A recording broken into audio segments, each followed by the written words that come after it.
dans cette dernière capsule vidéo sur les équations, on va voir comment résoudre une équation avec des fractions. Donc fraction, un demi, un quart, etc. Donc,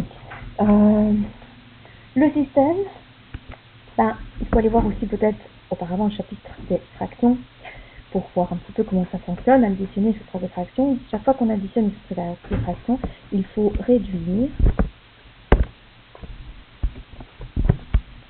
au même dénominateur.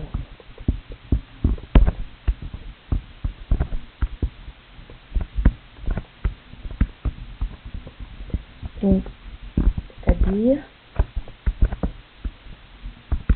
qu'il faut trouver un nombre commun sur lequel mettre tous les dénominateurs. Donc, quelque part en cherchant la table de 2 et la table de 4, on va trouver un multiple commun et ce sera le dénominateur commun. Alors, n'oublions pas qu'il faut mettre tous les termes. Donc, j'ai un terme, deux termes, trois termes. Enfin, dans le premier membre, j'ai deux termes, dans le deuxième membre, j'ai un élément. Donc, 3 tout seul, c'est comme si j'avais, n'oublions pas, 3 sur 1. D'accord? Ne pas oublier ceci. Attention. Donc, je dois aussi le mettre au même dénominateur. Alors, je vais donc tout transformer. Je vais choisir de mettre tout en quoi? Si je fais la table de 4 et la table de 2, quels sont les dénominateurs communs? Il est évident que c'est 4. Hein? Premier multiple commun, c'est 4. Donc, je peux tout mettre en quart. Je vais donc transformer la première fraction en quart, deuxième en quart, tout en quart. Un demi en quart. Pour passer de 2 à 4, je multiplie par 2, donc je fais la même chose au-dessus. Si je fais fois 2, donc je fais la même chose pour le numérateur. Principe de réduire chaque fraction au même dénominateur. Donc, on a 2 x. 1 x devient 2 x. Ici, pour passer de 1 à 4, j'ai multiplié par 4, donc je dois faire la même chose au-dessus. 3 fois 4, 12. Un quart, là il reste pareil, je ne change pas. Alors, ce qui change par rapport à additionner des fractions ici dans les équations, ce qui est bien, c'est que quand on a mis au même dénominateur, on peut laisser tomber le dénominateur. C'est dans le seul cas. Je n'ai pas dit qu'on peut le faire dans d'autres cas, uniquement ici. Quand on a tout mis au même dénominateur, on recopie ce qu'on avait au-dessus,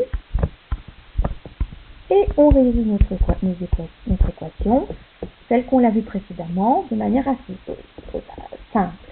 C'est-à-dire, on garde les x d'un côté, on va mettre les nombres de l'autre, mais chaque élément qui change de côté change de signe. Je vais garder 2x du côté gauche, égale 1, moins 12 qui est de ce côté-là. Je le fais changer de côté. Il est négatif, il change de côté, il deviendra plus 12. Donc, j'obtiens 2x égale 13. Maintenant, il me reste pour trouver un x à diviser par le coefficient se trouvant devant le x.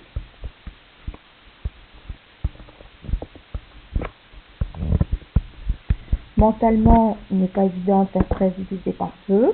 On peut tout simplement écrire donc 1 x égale, et écrire sous forme de fraction 13 demi.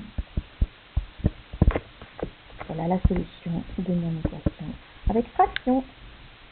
Donc, seule chose qui diffère par rapport aux résolutions des équations précédentes, c'est que quand il y a des fractions, il faut mettre tout sur le même dénominateur, même quand il y a des nombres tout seuls.